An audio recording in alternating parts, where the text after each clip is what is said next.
Assalamualaikum warahmatullahi wabarakatuh.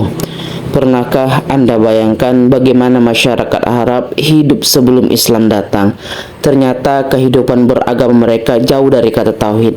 Ada yang menyembah berhala, ada yang menyembah bintang, bahkan ada yang mengubur anak perempuan mereka hidup-hidup. Penasaran seperti apa kehidupan beragama di Arab sebelum Islam? Tonton video ini sampai habis untuk mengungkap fakta menarik tentang agama dan kehidupan keagamaan di Arab sebelum kedatangan Nabi Muhammad SAW. Selain itu juga dalam video ini juga akan kita bahas apa saja kepercayaan yang dianut masyarakat Arab saat itu dan adakah agama lain selain penyembahan berhala yang ada di Arab.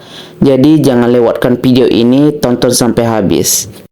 Pada kesempatan kali ini kita akan melanjutkan materi Sirah Nabawiyah yang membahas agama atau kepercayaan orang Arab sebelum datangnya Nabi Muhammad SAW.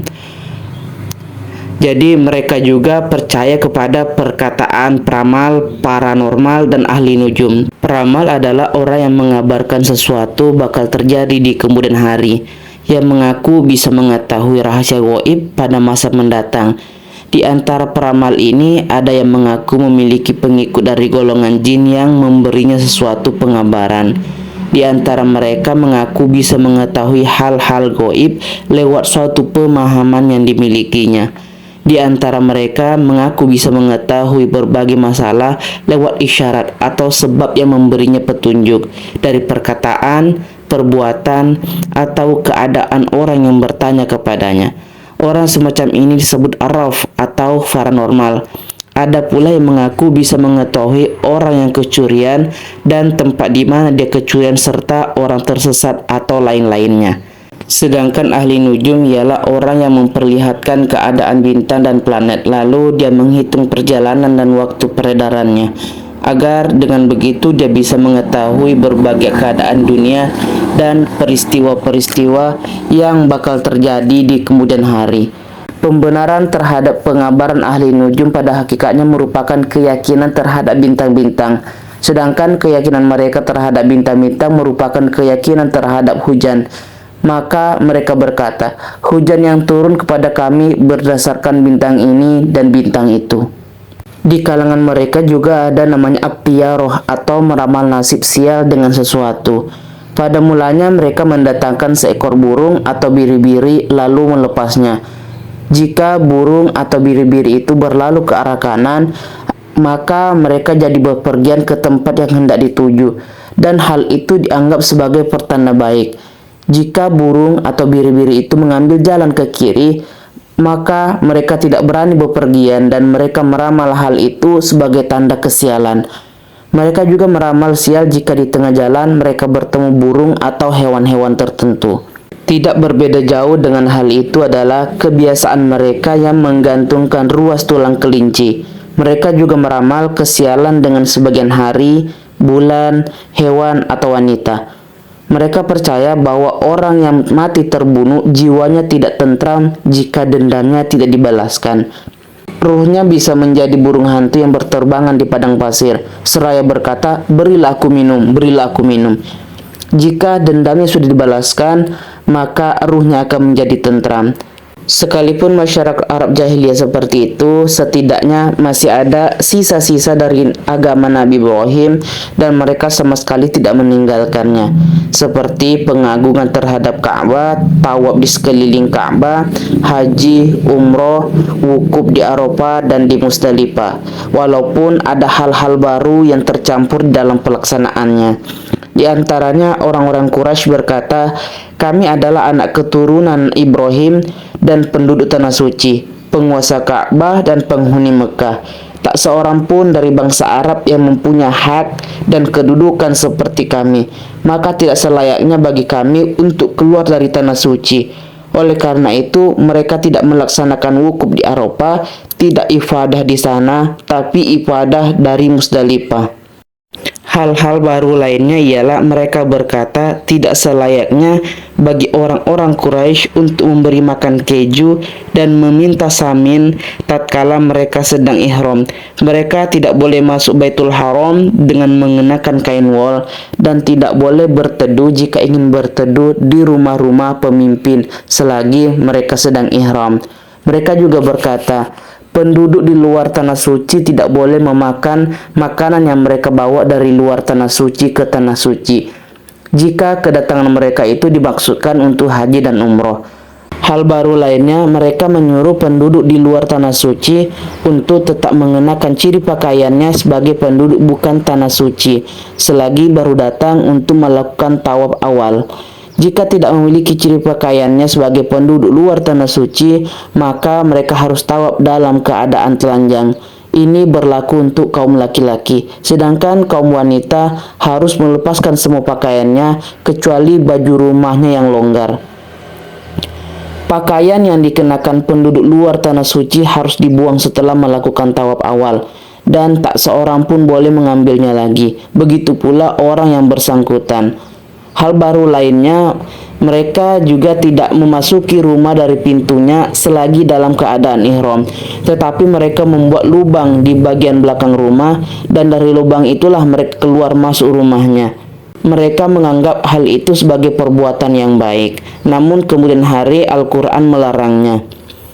Semua gambaran agama ini adalah agama syirik dan penyembahannya terhadap berhala, keyakinan terhadap khayalan dan khurafat.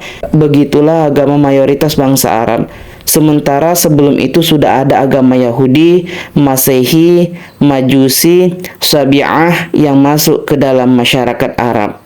Orang-orang Yahudi mempunyai dua latar belakang sehingga mereka berada di Jazirah Arab yang setidaknya digambarkan dalam hal berikut ini. Yang pertama, kepindahan mereka pada masa penaklukan bangsa Babylon dan Asyur di Palestina yang mengakibatkan tekanan terhadap orang-orang Yahudi. Penghancuran negeri mereka dan pemusnahan mereka di tangan Bukhtanasor pada tahun 587 sebelum Masehi. Banyak di antara mereka yang ditawan dan dibawa ke Babilonia. Sebagian di antara mereka juga ada yang meninggalkan Palestina dan pindah ke Hijaz. Mereka menempati Hijaz bagian utara.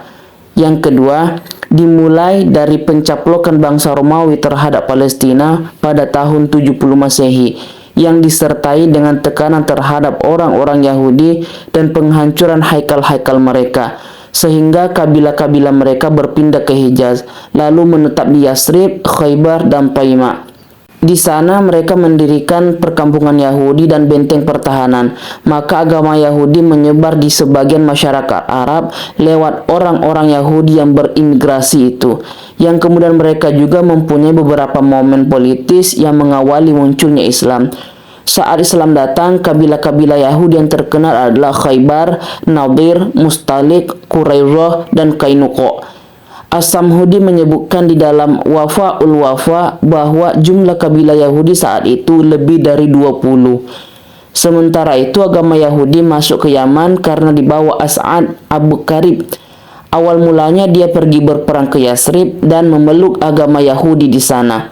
Sepulangnya ke Yaman, dia membawa dua pemuka Yahudi dari Bani Quraisyah, sehingga agama Yahudi menyebar di sana. Setelah As'ad meninggal dunia dan digantikan anaknya Zunuwas, dia memerangi orang-orang Masehi dari penduduk Najran dan memaksa mereka masuk agama Yahudi. Karena mereka menolaknya, maka dia menggali parit dan membakar mereka di dalam parit itu. Tak seorang pun yang tersisa, baik laki-laki maupun perempuan, tua maupun muda. Ada yang mengisahkan bahwa korban yang dibunuhnya lebih dari 20.000 hingga 40.000. Hal ini terjadi pada bulan Oktober tahun 523 Masehi. Sedangkan agama Nasrani masuk ke Jazirah Arab lewat pendudukan orang-orang Habasyah dan Romawi. Pendudukan orang-orang Habasyah yang pertama kali di Yaman pada tahun 340 Masehi. Pada masa itu, misionaris Nasrani menyusup ke berbagai tempat di Yaman. Selang tak seberapa lama, orang-orang yang zuhud doanya senantiasa dikabulkan dan memiliki karomah yang datang ke Najran, dan dia mengajak penduduk Najran untuk memeluk agama Masehi. Mereka melihat garis-garis kejujuran dirinya dan kebenaran agamanya. Oleh karena itu, mereka memenuhi ajakannya untuk memeluk agama Masehi. Setelah itu, orang-orang Habasyah menduduki Yaman untuk mengembalikan kondisi karena tindakan Zunuwas dan Abraha memegang kekuasaan di sana. Maka agama Masehi berkembang pesat dan sangat maju. Karena semangatnya dalam menyebarkan agama Masehi, kemudian Abraha membangun sebuah gereja di Yaman yang dinamakan Ka'bah Yaman. Dia menginginkan agar semua bangsa Arab berhaji ke gereja ini dan hendak menghancurkan Baitullah di Mekah. Namun kemudian Allah membinasakannya.